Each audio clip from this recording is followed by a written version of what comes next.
Hello everyone. మనం ఈరోజు చెప్పుకోబోయే topic third class second semester 10th chapter అండి. గేమ్స్ అండ్ రీక్రియేషన్, ఆటలు వినోదం. నేను చెప్పే టాపిక్ అండి టెక్స్ట్ బుక్ రెఫర్ చేసి ఇంపార్టెంట్ పాయింట్స్ టెట్ మరియు డిఎస్సికి యూజ్ అయ్యేలాగా అన్ని ఇంపార్టెంట్ పాయింట్స్ ఒక చోట గ్యాదర్ చేసి మీకు వీడియో రూపంలో ఇస్తున్నానండి. ప్లీజ్ సపోర్ట్ మీ. మీరు ఈ వీడియో చూడడం వల్ల టెక్స్ట్ బుక్ చదవాల్సిన అవసరం లేదండి. ఆల్మోస్ట్ టెక్స్ట్ బుక్లో ఉన్న ప్రతి పాయింట్ కవర్ చేశాను. ఇప్పుడు చాప్టర్లోకి వెళ్ళిపోదాము. పిల్లలు కష్టపడి చదువుతూ అభ్యసన కృత్యాలలో ఎల్లప్పుడూ నిమగ్నమై ఉండుట వలన పిల్లలు విసుగు చెందుతారు. అలాంటప్పుడు వారికి కొంత వినోదం కల్పించాలి. అంటే పిల్లలు ఎప్పుడూ చదువుతూ ఉంటే వాళ్ళకి విసుగు వస్తుందండి, ఎప్పుడు చదివేనా అని. అలాంటప్పుడు అప్పుడప్పుడు మనం కొంత వినోదాన్ని కల్పించాలి. ఆటలు అనేవి వినోదాత్మకం కావున పిల్లలు ఆడటాన్ని ఇష్టపడతారు. అలా ఆడటం వల్ల వాళ్ళు ఎంతో హ్యాపీగా ఉంటారండి. సో పిల్లలు ఎప్పుడు చదివి విసుగు చెందకుండా అప్పుడప్పుడు వారికి వినోదం కలిగించే ఆటలను ఆడిపిస్తూ ఉండాలి. క్రీడలు 2 రకాలు, అంటే ఆటలు అనేవి 2 రకాలండి. అవి first one indoor games, second one outdoor games. Indoor games అంటే ఇంటి లోపల లేదా ఇంటి ఆవరణంలో ఆడుటకు వీలైన ఆటలను ఇండోర్ గేమ్స్ అంటారు. అంటే ఓన్లీ ఇంట్లో మాత్రమే అండి. అంటే ఇంట్లో కానీ ఇంటి ఆవరణంలో కానీ ఆడుకునే గేమ్స్ని ఇండోర్ గేమ్స్ అంటారు. వాటి ఎగ్జాంపుల్ ఏంటి? చదరంగం, క్యారమ్ బోర్డ్, అష్టాచెమ్మ, వామన గుంతలు, పులిమేక, గచ్చకాయలు, చైనీస్ చక్కర్, టేబుల్ టెన్నిస్ మొదలగునవి. ఇవన్నీ ఇండోర్ గేమ్స్ అంటారండి. ఇక్కడ చూడండి కొన్ని ఇమేజెస్ ఇచ్చాను మీకు ఇండోర్ గేమ్స్. చదరంగం అంటే చెస్ అండి, క్యారమ్ బోర్డ్, అష్టాచెమ్మ, వామన గుంతలు ఇవన్నీ indoor games. Next outdoor games అంటే ఏంటి? ఖాళీ ప్రదేశాలలో క్రీడా మైదానాలలో ఆడుటకు మాత్రమే వీలైన ఆటలను అవుట్డోర్ గేమ్స్ అని అంటారు. అంటే ప్లేస్ ఎక్కువగా ఉండి ఖాళీ ప్రదేశాలలో క్రీడా మైదానాలలో, అంటే గ్రౌండ్స్లలో, స్కూళ్ళలో గ్రౌండ్స్ ఉంటాయి కదండి, అలాంటి వాటిలలో ఆడే ఆటలను అవుట్డోర్ గేమ్స్ అంటారు. వాటికి example kabaddi, kho kho, volleyball, football, cricket, tennis, tennikoit, throwball etcetera మొదలగునవి. ఇక్కడ చూడండి కొందరు వీటిని వీధులలో కూడా ఆడుతూ ఉంటారు. అంటే ఇప్పుడు ఇళ్ళ సందులలో ప్లేస్ ఎక్కువగా ఉందనుకోండి, అక్కడ కూడా ఆడుతూ ఉంటారు. ఇక్కడ చూడండి కబడ్డీ, ఖోఖో వీటిని అవుట్డోర్ గేమ్స్ అని అంటారు. నెక్స్ట్ ఆనందం మరియు మన శరీరం తేలికగా ఉండుట కొరకు చేయు క్రియనే వినోదం అని అంటారు. ఎవరి ఆసక్తి మేరకు వారు వివిధ రకాల క్రియలను చేపడతారు. ఆనందం మరియు మన శరీరం తేలికగా ఉండుట కొరకు కొంతమంది ఒక్కొక్కరు ఒక్కొక్క క్రియ చేస్తూ ఉంటారండి. వాటిని వినోదం అంటారు. ఎవరి ఆసక్తి మేరకు వారు వివిధ రకాల క్రియలను చేపడుతుంటారు, అంటే ఎవరి ఇంట్రెస్ట్ బట్టి. నెక్స్ట్ ఉదాహరణకు చదవటం, ఆటలు ఆడటం, సంగీతం వినటం, నృత్యం, టీవీ చూడటం, తోట పని, ప్రయాణం చేయుట, పార్కులు, బీచ్లు సందర్శించుట. ఇవన్నీ అండి వినోదం కోసం ఎవరి ఇంట్రెస్ట్ని బట్టి వాళ్ళు. కొంతమందికి చదవటం ఇంట్రెస్ట్, కొంతమందికి ఆటలు ఆడటం ఇంట్రెస్ట్. అంటే బోర్ కొట్టినప్పుడు ఏ పని చేస్తారు అంటే అందరూ ఒకే పని చేయరు కదండి. కొంతమంది టీవీ చూస్తారు, కొంతమంది సాంగ్స్ వింటారు, కొంతమంది డ్రైవ్ అని జర్నీస్ చేస్తూ ఉంటారు. అలా పార్కులు, బీచ్లు చూడ్డానికి వెళ్తూ ఉంటారు. ఇవన్నీ ఎవరి ఆసక్తిని బట్టి వాళ్ళు చేసే క్రియలు. ఎందుకు? వినోదం కోసం. నెక్స్ట్ కొన్నిసార్లు ఇండోర్ గేమ్స్, మరి కొన్నిసార్లు అవుట్డోర్ గేమ్స్ ఆడతారు. కొన్నిసార్లు ఇండోర్ గేమ్స్ ఆడుతూ ఉంటారు, కొన్నిసార్లు అవుట్డోర్ గేమ్స్ ఆడుతూ ఉంటారు. ఇక్కడ చూడండి చెడుగుడు అంటే కబడ్డీ మన రాష్ట్ర క్రీడ, ఇంపార్టెంట్ పాయింట్ అండి, గుర్తుపెట్టుకోండి. నెక్స్ట్ హాకీ మన జాతీయ క్రీడ, ఇది కూడా ఇంపార్టెంట్. ఈ 2 పాయింట్స్ గుర్తుపెట్టుకోండి బాగా.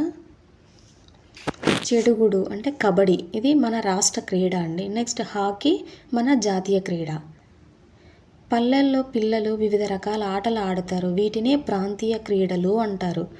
అంటే కొంతమంది ఈ ఇండోర్ గేమ్స్, అవుట్డోర్ గేమ్స్ అనే కాకుండా అండి, పల్లెల్లో పిల్లలు వివిధ రకాల ఆటలు ఆడతారు. వీటిని ప్రాంతీయ క్రీడలు అంటారు. ఉదాహరణకు ఏడు పెంకులాట, కోతి కొమ్మచ్చి, బొంగరాలాట, పులి మేక, ముక్కుగిల్లె ఆట, తొక్కుడు బిళ్ళ, నేలబండ ఇవన్నీ ఒకప్పుడు ఆడేవారండి. ఇప్పుడు లేవు, అన్నీ కొత్త కొత్త గేమ్స్ వచ్చాయి. ఆల్మోస్ట్ అందరూ సెల్లులలో, టీవీలలోనే నిమగ్నమై ఉన్నారండి. మేము చిన్నగా ఉన్నప్పుడు మేమందరం ఇలాంటి ఆటలే ఆడేవాళ్ళం. నెక్స్ట్ టాపిక్ ఆటలు, ఆట వస్తువులు. మనం ఆటలు ఆడేందుకు కొన్ని పరికరాలు, ఆట సామాగ్రి అవసరం. టెన్నికాయిట్ ఆడేందుకు రింగ్, తాడు ఆట ఆడేందుకు తాడు అవసరం. బాల్తో ఆడే ఆటలు cricket, tennis, volleyball, basketball, football ఇవన్నీ. క్రికెట్లో ఆడే వస్తువులు ఇవన్నీ ఇక్కడ చూపిస్తున్నాం కదండి. బ్యాట్, కాక్, హెల్మెట్ ఇవన్నీ క్రికెట్లో వాడతారు. ఇంకా ఇక్కడ బాల్స్, ఒక్కొక్క దానికి ఒక్కొక్క గేమ్కి డిఫరెంట్ బాల్స్ ఆడుతూ ఉంటారండి. ఇవన్నీ బాల్స్. నెక్స్ట్ ఇక్కడ చూడండి, ఇది చాలా ఇంపార్టెంట్ పాయింట్స్ అండి. ఇక్కడ ఉన్నవి ఈ 4 ఒక్కసారి చూసుకోండి. ఆట పేరు, క్రీడాకారుల సంఖ్య, అవసరమైన క్రీడా వస్తువులు. ఇక్కడ మనము ఫస్ట్ ఏది తీసుకున్నాం? చదరంగం ఆడటానికి అంటే చెస్ ఎంతమంది అవసరం? 2 మెంబర్స్. చెస్ బోర్డ్కి కావాల్సిన క్రీడా వస్తువులు చెస్ బోర్డ్, చెస్ పీసెస్ అంటే పావులు. నెక్స్ట్ సెకండ్ వన్ క్యారమ్స్ ఆడడానికి ఎంతమంది క్రీడాకారులు కావాలండి? 2 కానీ 4 కానీ. క్యారమ్స్ ఆడడానికి క్రీడా వస్తువులు ఏమేమి వాడతాము? Carrom boards, coins. Next third one kabaddi ఆడటానికి ఎంతమంది క్రీడాకారులు కావాలి? 7 మెంబర్స్. ఎక్కడ ఆడతామండి? మనకి ఏం అవసరం కబడ్డీ ఆడటానికి? ఓన్లీ ప్లేయర్స్ మరియు క్రీడా ప్రాంగణం అంటే ప్లేస్ ఉంటే చాలండి. నెక్స్ట్ ఫోర్త్ వన్ క్రికెట్ ఆడటానికి ఎంతమంది మెంబర్స్ కావాలి? 11 మెంబర్స్. ఏమేమి క్రీడా వస్తువులు? బాల్, బ్యాట్, స్టంపులు, ప్యాడ్లు, హెల్మెట్లు, గ్లౌజులు ఇవన్నీ క్రికెట్ ఆడటానికి కావాల్సిన వస్తువులు. నెక్స్ట్ అండి, పిల్లలు టీవీ చూడటం కానీ, ఎలక్ట్రానిక్ పరికరాలతో వీడియో గేమ్స్ ఆడటానికి కానీ ఆసక్తి చూపుతారు. కానీ ఇలాంటి ఆటలు ఆడటం ద్వారా వారి ఆరోగ్యం దెబ్బతింటుంది. ఇప్పుడు చాలామంది పిల్లలండి గ్రౌండ్లలో ఆడుకోరు. 24 అవర్స్ స్కూల్కి వెళ్తారు, స్కూల్ నుంచి వచ్చాక టీవీ చూడడం కానీ, వీడియో గేమ్స్ అలా ఆడుతూ టైంపాస్ చేస్తూ ఉంటారు. దీనివల్ల మన ఆరోగ్యం దెబ్బతింటుంది. ఇవి కళ్ళపై ప్రభావం చూపుతాయి. ఉబకాయం, ఒబిసిటీ వస్తుందండి. నెక్స్ట్ కావున పిల్లలు ఆట స్థలంలో రోజుకి కనీసం 2 గంటలు ఆటలు ఆడాలి. సాయంత్రం 4 నుండి 6 వరకు పిల్లలు ఆడుకోవడానికి అనువైన సమయం. ఇక్కడ చూడండి, ఇలా వీడియో గేమ్స్ 24 అవర్స్. హాలిడేస్ వస్తే 24 అవర్స్. స్కూల్కి వెళ్తే స్కూల్ నుంచి రావడం ఆలస్యంలో ఇలా టీవీ ముందు వీడియో గేమ్స్ ఆడటము, సెల్లులు చూడటము ఇలా చేయడం వల్ల మన కళ్ళు దెబ్బతింటాయండి. సో పిల్లలని ఎంత వీలైతే అంత సెల్లులకి దూరంగా ఉంచండి. నెక్స్ట్ ప్లే గ్రౌండ్ అండి. ఇలా పిల్లలని ఆడుకొనిస్తే ప్లే గ్రౌండ్లో పిల్లలు ఎంతో ఆరోగ్యంగా ఉంటారు. నెక్స్ట్ బాలురు, బాలికలు ప్రపంచంలో అన్ని పనులు చేయు సామర్థ్యం కలిగి ఉన్నారు. ఇద్దరూ సమానులే. నెక్స్ట్ పాయింట్ అండి, ఆనందం, ఆరోగ్యం పొందుతారు. ఆటలు ఆడటం వలన ఆనందము మరియు ఆరోగ్యం పొందుతారు. నెక్స్ట్ పాయింట్, పరస్పర సహకారం, ఐక్యత, పరస్పర అవగాహన, లక్షణాలు లాంటి ఉన్నత వ్యక్తిత్వ లక్షణాలు అభివృద్ధి చేసుకుంటారు. అంటే ఆటలు ఆడటం ద్వారా పరస్పర సహకారం అంటే ఒకరికొకరు హెల్ప్ చేసుకోవడం, ఐక్యత అంటే అందరూ కలిసి ఉండటం, పరస్పర అవగాహన, నాయకత్వ లక్షణాలు లాంటి ఉన్నత వ్యక్తిత్వ లక్షణాలు అభివృద్ధి చేసుకుంటారు. నెక్స్ట్ పాయింట్, జట్టులో పనిచేయుటకు, జట్టులో ఆటలు ఆడుటకు సిద్ధంగా ఉంటారు. అంటే ఒక గ్రూప్గా పనిచేయడానికి, ఆటలు ఆడటానికి సిద్ధంగా ఉంటారు. నెక్స్ట్ 4th వన్, ఏకాగ్రత మరియు సహనం అలవాటు చేసుకుంటారు. 5th వన్, విజయాన్ని అంగీకరించడం, అపజయాన్ని ఆనందించడం వంటి జీవన నైపుణ్యాలు పెంపొందించుకుంటారు. నెక్స్ట్ 6th వన్, తమ వంతు వచ్చే వరకు ఓపికతో ఎదురు చూచుట అలవాటవుతుంది. ఇవన్నీ అండి ఈ 6 పాయింట్స్ మనం ఆటలు ఆడటం వలన మనకు కలిగే ఉపయోగాలండి. నెక్స్ట్, ఆటలు ఆడుతున్నప్పుడు కొన్నిసార్లు విజయం, కొన్నిసార్లు అపజయం ఎదురవుతాయి. అపజయం పొందినప్పుడు కృంగిపోవడం, ఎదుటివారితో వివాదాలకు వెళ్ళటం వంటివి చేయరాదు. అంతే కదండి. ఆటలు ఆడినప్పుడు ఒకసారి విన్ అవుతాం, ఒకసారి విన్ అవ్వము. మనం విన్ అవ్వలేదని ఆపోజిట్ టీంతో గొడవకు పోవటం అలాంటి పనులు చేయకూడదు. జట్టులో ఉన్న ఆటగాళ్ళు పరస్పర సహకారంతో ఒకరికొకరు గౌరవించుకోవటం అలవడుతుంది. దీనినే బృంద స్ఫూర్తి అని అంటారు. నెక్స్ట్ టాపిక్ అండి, ఈ క్రింది సామెతలు పొడుపు కథలతో సంబంధం గల క్రీడలు. ఇక్కడ చూడండి, ఇవి బుక్లో ఇచ్చారండి. యాక్చువల్గా జతపరచండి టైప్ ఇచ్చారు. నేను మీకు ఊరికే జస్ట్ ఒక బిట్ టైప్ ఇస్తున్నాను. నువ్వు పామును చేరుకున్నప్పుడు కలత చెందకు, ఎక్కడం దిగడం ఈ ఆటలో అతి సహజం. ఏ ఆట అండి అది? వైకుంఠపాళి.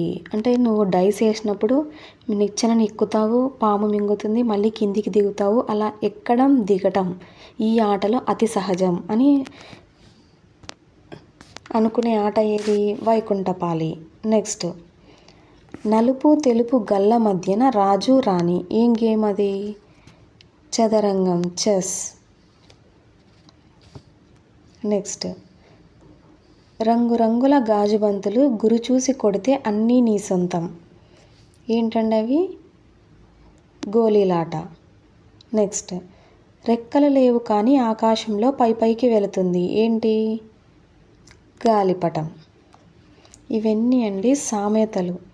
మనకు బిట్స్ రూపంలో కూడా ఇవ్వచ్చండి. సామెతలు మరియు పొడుపు కథలతో సంబంధం గల క్రీడలు ఈ 4. నెక్స్ట్, ఆటలు, నియమాలు.